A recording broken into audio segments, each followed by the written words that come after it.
잘 보내셨죠? 창세기를 딱 펼치면 정말 하나님의 설렘이 있죠.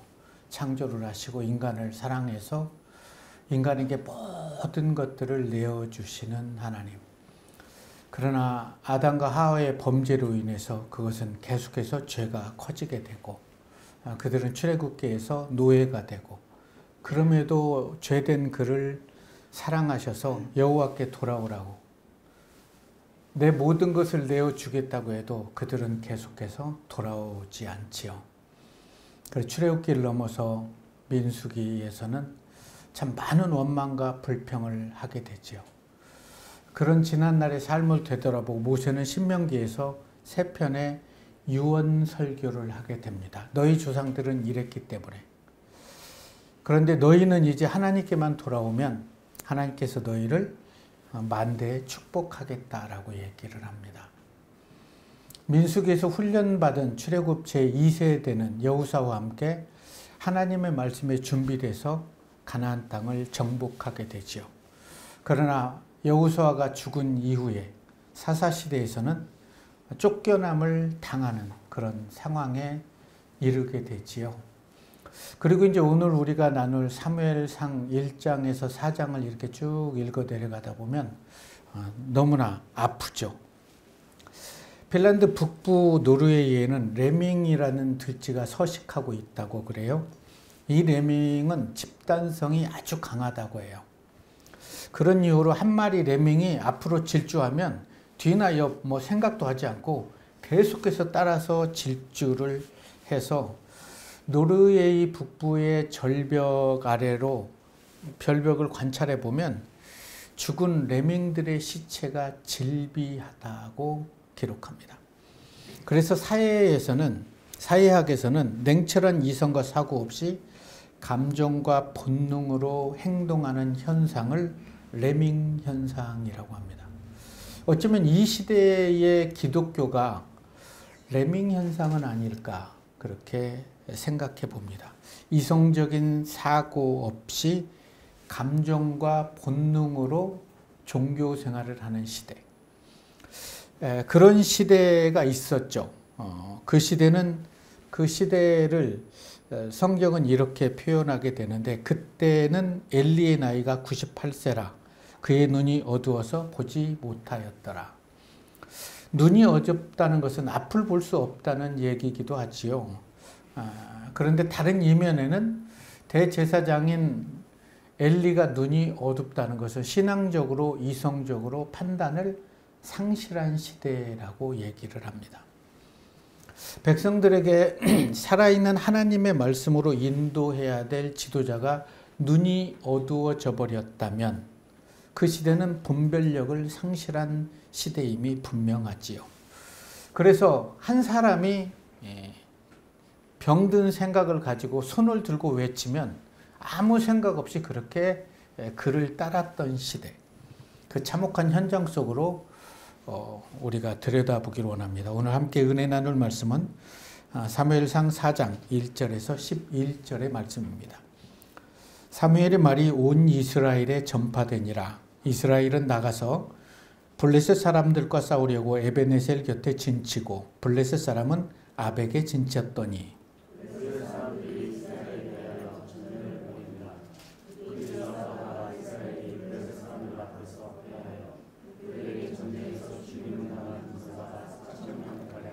백성이 진영에 돌아오며 이스라엘 장로들이 이르되 여호와께서 어찌하여 우리에게 오늘 블레셋 사람들 앞에 패하게 하셨는고 여호와의 언약궤를 실로에서 우리에게로 가져다가 우리 중에 있게 하여 그것으로 우리를 우리 원수들의 손에서 구원하게 하자 하니.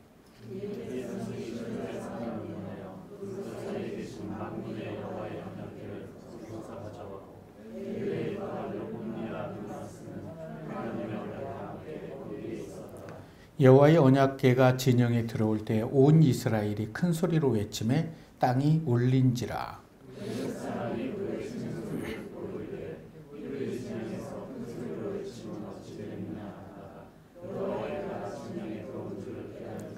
블레셋 사람이 두려워 이르되 신이 진영에 이르렀도다 하고 또 이르되 우리에게 화로다. 전날에는 이런 일이 없었도다.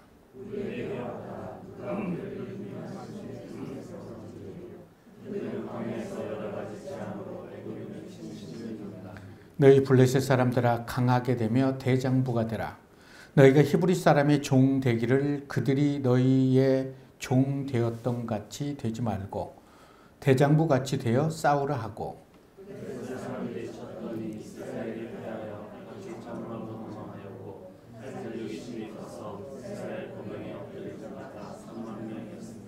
하나님의 괴는 빼앗겼고 엘리의 두 아들 홈리와 비느하스는 죽임을 당하였더라.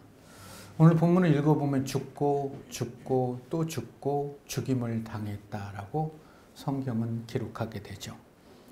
사무엘상 2장 12절의 말씀은 이렇습니다. 엘리의 아들들이 행실이 나빠 여호와를 알지 못하였다. 엘리가 제사장이고 엘리의 아들들 또한 제사장입니다.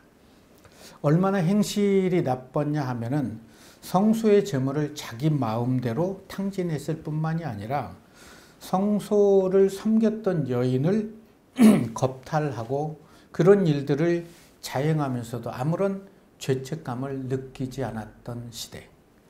이러한 일을 자행하고 있음을 알았던 대제사장 엘리는 아들에게 그러지 마라 라고 만류했지만 그들은 아버지의 말을 들을 사람들이 아니었다는 거죠. 그래서 엘리는 아들들을 향해서 이런 절규를 2장 25절에서 합니다. 사람이 사람에게 범죄하면 하나님이 심판하겠지만 만일 사람이 여호와께 범죄하면 누가 그를 위해서 간구를 하겠느냐. 그들이 자기 아버지의 말을 듣지 아니하였으니 이는 여호와께서 그를 죽이기로 작정하였음이니라. 아프죠. 아비의 말도 듣지 않고 하나님은 죽이기로 작정했음을 아버지는 알지만 그래서 만류를 해도 듣지 않는 아들. 여호와께서 그들의 죄악을 더 이상 참지 못했다는 거죠. 이 구절은 참 마음이 아픈데 엘리만 아픈 것이 아니라 하나님도 마음이 더 아프셨을 것 같아요. 하나님을 알고 하나님께 예배를 드리고 있지만 삶의 현장에서는 자기의 옳은 소견대로 행했던 시대를 우리는 사사시대라고 얘기를 합니다. 지금 이스라엘은 오늘 본문을 1장부터 4장까지 쭉 읽어 내려가다 보면 생명력을 상실한 것을 우리는 목격할 수 있죠. 이스라엘 백성들은 중병에 걸렸음에도 자기가 건강하다는 착각을 하면서 그렇게 살아가고 있다는 거예요. 그런데 1절에 보면 사무엘의 말이 온 이스라엘에 전파됐다라고 기록을 합니다. 4장을 살펴보면 실질적으로는 엘리의 시대였거든요. 그런데 사무엘의 말이 온 이스라엘에 전파가 되려면 엘리와 엘리의 아들 비느하스와 홈리가 죽임을 당한 이후여야 된다는 거죠. 그런데 희망이 있는 건 죽음이 전에 사무엘의 말이 온 이스라엘에 전파되었다는 게 우리는 희망을 조금 건져낼 수 있죠. 이때 엘리의 시대는 참 어둡고 생명력을 잃어버렸던 시대죠. 전쟁에 나갔다가 한 4,000명이 죽임을 당하게 돼요.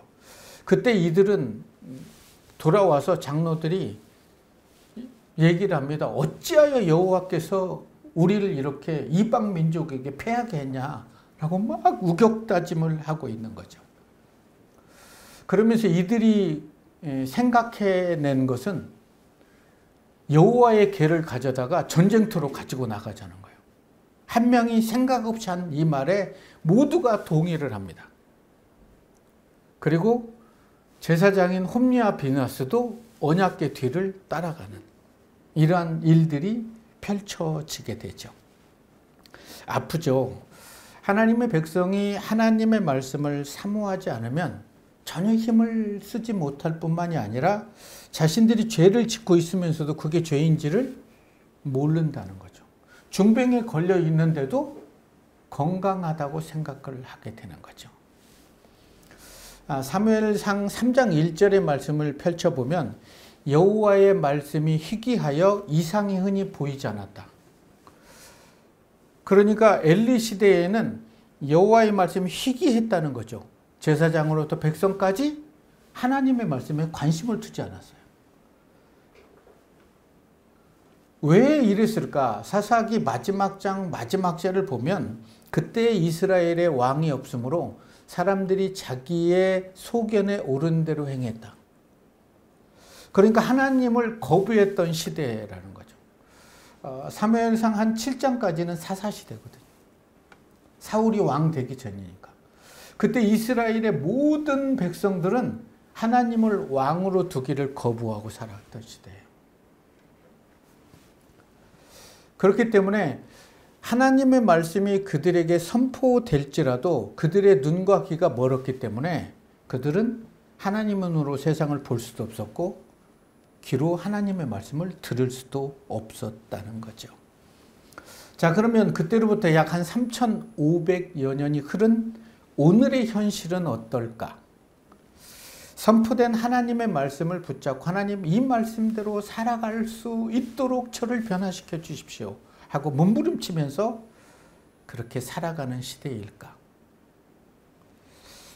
오늘 우리가 나누고 있는 사무엘상 4장의 내용은 이스라엘이 깊게 영적으로 병이 들었어요.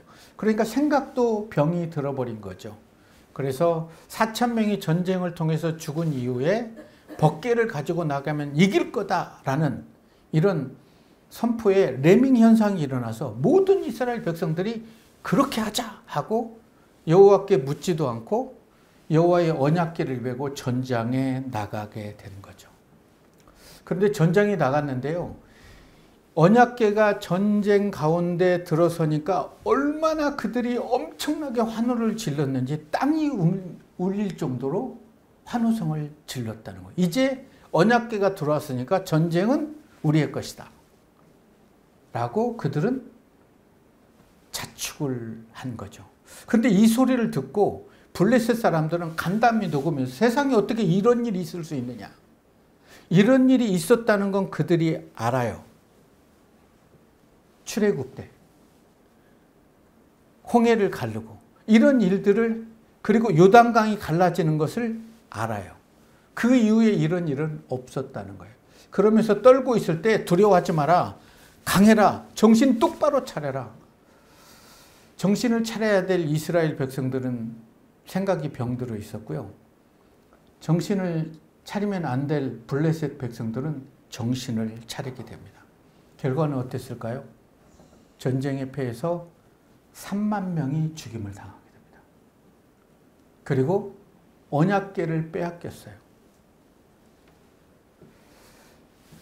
여러분, 언약궤에 황금빛이 찬란한 언약궤를 메고 나팔을 불고 제사장들이 따라가고 그 뒤를 따라갔을 때 그때의 광경은 엄청났을 거예요.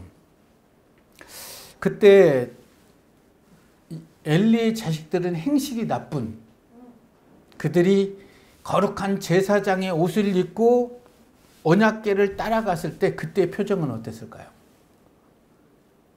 대단했겠죠. 환호성을 딱 치를 때 그래 이거야 제사장은 이 맛이 하는 거지 이러지 않았겠습니까? 그런데 그 모습을 하나님이 보셨을 때 어땠을까요? 참 어이가 없지 않겠습니까?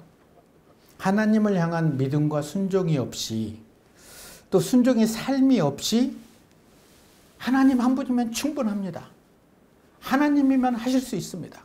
기도하면 됩니다. 기도가 방법입니다. 할 수 있거든요. 무슨 말이냐? 기도 외에는 이런 유가 나갈 수 없느니라. 모두가 맞는 말이지요. 그러나 저는 하나님을 알지도 못하면서 이런 말을 당연하게 외치는 사람들이 가장 무서워요. 목회하면서. 복음 하나면 충분하다고 사람들에게 각인시킬 게 아니라 자신의 삶을 통해서 자신이 만난 예수 그리스도를 만나서 내가 어떻게 변했는가. 그 내 변한 삶을 사람들이 보고 야, 복음이 대체 무엇이길래 한 사람의 인생을 저렇게 변화시킬 수 있을까? 이러한 것을 보여주는 게 믿음 아니겠습니까? 식어진 가슴에 불을 지를 게 아니라 불을 지필 수 있는 방법을 하나님을 알지 못하는 사람들에게 가르쳐 줄 수 있어야 된다는 것이지요. 하나님께 묻지 않는 그래서 시작된 전쟁은 블레셋의 대적 앞에 처음에는 4,000명이 죽음을 당합니다. 어떻게 하나님이 우리가 하나님께 예배하고 찬양하고 이렇게 사는데 우리를 패하게 했는가? 어찌하여 하면서 하나님께 대듭니다. 그 중에 한 명이 여호와의 언약궤를 가지고 가자. 그랬을 때 그 말에 모두가 동조를 해서 레밍 현상이 일어나서 질주를 하게 됩니다. 이길 줄 알았는데 3만 명이 죽임을 당하고 제사장 두 제사장이 죽고 언약궤가 빼앗겼다는 소리를 듣고 엘리는 의자에서 넘어져서 목이 부러져 죽임을 당하게 됩니다. 이들은 자기 자신이 믿음으로 시작했다고 했을 거예요. 어쩌면 언약궤를 메고 가면서 이것은 성전이다 라고 선포를 하면서 발걸음을 내디뎠겠죠. 그런데요, 여호수아에게 요단강을 건너라고 했을 때는 언약궤를 들고 하나님이 명령하셨어요. 그래서 언약궤를 맨 제사장들이 급하게 흐르는 요단강 물에 발을 담기자 그 물이 멈춰 섰던 거예요. 하나님이 명령하셨기 때문에 그렇게 했는데 이들은 하나님께 묻지도 않고 자기 마음대로 그렇게 했던 거죠. 자, 그렇다면 우리의 삶은 어떤가? 나는 정말 하나님이 원하시는 삶을 살아내고 있는가? 아니면 하나님의 뜻과 관계없이 살다가 갑작스럽게 고난이 다가오면 여호와여 어찌하여 나로 하여금 이런 고난을 허락했습니까? 라고 원망하며 살아가고 있지는 않는가? 어찌하여 세상 앞에 한국교회가 이렇게 조롱거리가 되도록 하나님 내버려 두십니까? 이런 아픔을 안고 우리가 사람들에게 이제 우리가 여호와께 돌아가야 됩니다.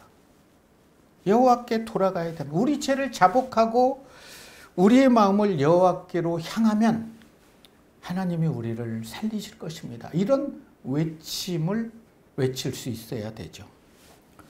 그런데 이러한 아름다운 고백과는 달리 이들은 여호와의 언약궤를 실로에서 가져다가 우리 중에 있게 해서 그것으로 우리 원수들의 손에서 구원하게 하자. 하나님이 도구가 되어버리는 거죠. 예수님이 내 삶의 유일한 방법이 돼야 되는데 도구가 되어버린 거죠. 참으로 기가 막힌 발상 아닙니까? 무슨 짓을 해도 하나님께 예배 드리면 그리고 기도하면 하나님이 용서해 주시고 위로해 주신다. 허황된 종교적 욕망을 품고 살아가는 사람들의 모습을 이 시대에는 쉽게 볼 수 있지 않습니까? 더 기막힌 것은 이런 말에 모든 백성들이 동조하면서 행동하는 내밍 현상이 한국 교회에도 지금 흐르고 있다는 거예요. 복음이 아닌 것으로 외쳐도 그들을 향해서 박수를 치고 이런 일들이 펼쳐지게 되죠. 언약궤가 딱 들어왔는데요. 백성들이 큰 소리로 외칠 때 땅에 울렸다는 게 그 시대의 신앙의 민낯을 보여주는 거죠. 내가 예수를 믿는 게 정말 중요하죠. 그러나 더 중요한 건 나를 구원하신 예수 그리스도가 나를 위해서 어떻게 구원하셨는지 그것을 알면 이제 나는 어떻게 살아야 되는지 그래서 그렇게 살게 해달라고 울부짖고 내 삶을 믿음의 발걸음, 순종의 발걸음을 내딛는 것이 주님이 우리를 구원하신 이유임을 알고 살아가는 자가 이 시대에는 필요했다는 거죠. 하나님의 교회 하나면 충분하다. 예수 믿으면 된다. 틀린 말은 아닙니다. 그러나 제대로 믿어야 되죠. 내가 정말 주님이 원하시는 삶을 살아내고 있는가? 이런 고민을 할 필요가 있다는 거죠. 종교가 뒤틀린 방법으로 수단이 될 때 그 사회는 타락의 길을 면치 못합니다. 한국 교회가 이 시대에 그런 일들이 많이 펼쳐지게 되죠. 종교가 이념에 얽매여 버리는 이러한 일들. 종교가 정치에 어떤 영향도 끼치지 못하는 그러한 시대가 이 시대는 아닌가. 병든 목사들이 기독교를 정치에 이용하는, 그래서 많은 사람들을 자극하는, 그것으로 인해서 기독교가 본질에서 벗어나 종교 열광주의의 몸살을 앓고 있죠. 자, 그렇다면 그 결과는 어떻게 될까? 생각을 병든 엘리와 그의 두 아들 홈리와 비느하스를 닮은 목회자들 때문에 한국 교회가 침몰하고 있다면 이제 우리는 어떻게 해야 될까? 한번 고민해 볼 필요가 있는 거죠. 하나님의 언약궤를 진영으로 가지고 온 이들의 전쟁을 하나님께서 승리케 하셨을까요? 해야 할까요? 말이 안 되잖아요. 하나님의 궤가 전쟁 진영에 도착했을 때 두려워야 될 사람은 두려워하지 않고요. 두려워하지 않아도 될 이방 민족들은 두려워해요. 그래서 이렇게 얘기하죠. 너희 블레셋 사람들아, 강하고 담대해서 대장부가 되라. 너희가 히브리 사람의 종이 되기를 그들이 너희 종이 되었던 것 같이 하지 말고 대장부가 되어 같이 싸워라.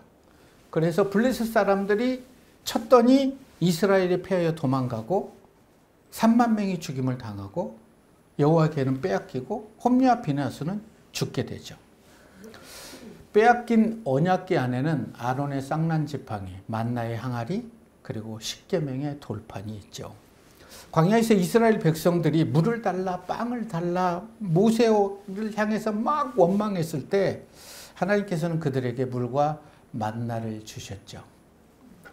그러나 이스라엘 백성들은 40년 동안 정말 날마다 기적 같은 만나가 내리는 걸 목격하고 그것을 먹었음에도 하나님께 감사하잖아요. 이상하지 않습니까? 아침마다 내리는 거예요. 감사하지 않아요.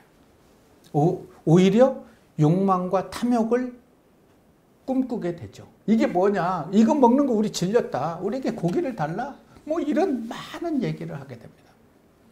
그때 사람이 떡으로만 살 것이 아니요 하나님의 입에서 나오는 모든 말씀으로 살 것이라는 그 말씀을 삶으로 받아들일 수 있다면 감사했겠죠. 아론의 쌍난 지팡이를 보면 고라 일당이 당을 지어서 왜 아론만 그렇게 인정하시냐 하나님이? 그러면서 우리는 그보다 못하냐? 라고 반역을 일으켰어요.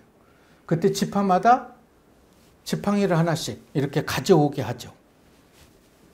그런데 아론의 지팡이에서만 꽃이 피고 살구 열매가 맺어요. 그때 땅이 입을 열어서 그 고라 일당을 다 침몰해서 250명을 불살라 버리게 되죠. 오늘 본문도 그래요. 처음에는 4,000명, 나중에는 3만 명. 그리고 하나님의 궤까지 빼앗겨 버렸어요. 1990년 말에 90년대 말에 한국 교회 성도는 1200만으로 집계가 됩니다. 그런데 그로부터 20년이 지난 이후에 한국 기독교는 500만으로 줄었습니다.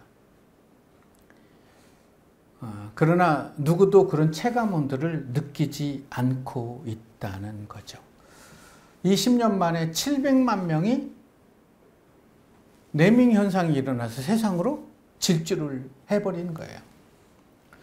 이상화 시인의 대표작 빼앗긴 들에도 봄은 오는가, 첫 행과 마지막 행에 참 많은 울림이 있는 것 같아요. 지금은 남의 땅 빼앗긴 들에도 봄은 오는가. 그러나 지금은 들을 빼앗겨 봄조차 빼앗기겠네. 들을 빼앗겨 버렸는데요. 그 들에 봄이 와서요. 보리삭이 있고 뭐 여러 가지 채소들이 다 나는데 그것도 빼앗기는 거라. 이스라엘 백성들이 하나님을 빼앗겼을 때 하나님 안에 있는 모든 은혜와 축복을 다 빼앗기게 된다는 걸 그들은 알지 못했던 것 같아요.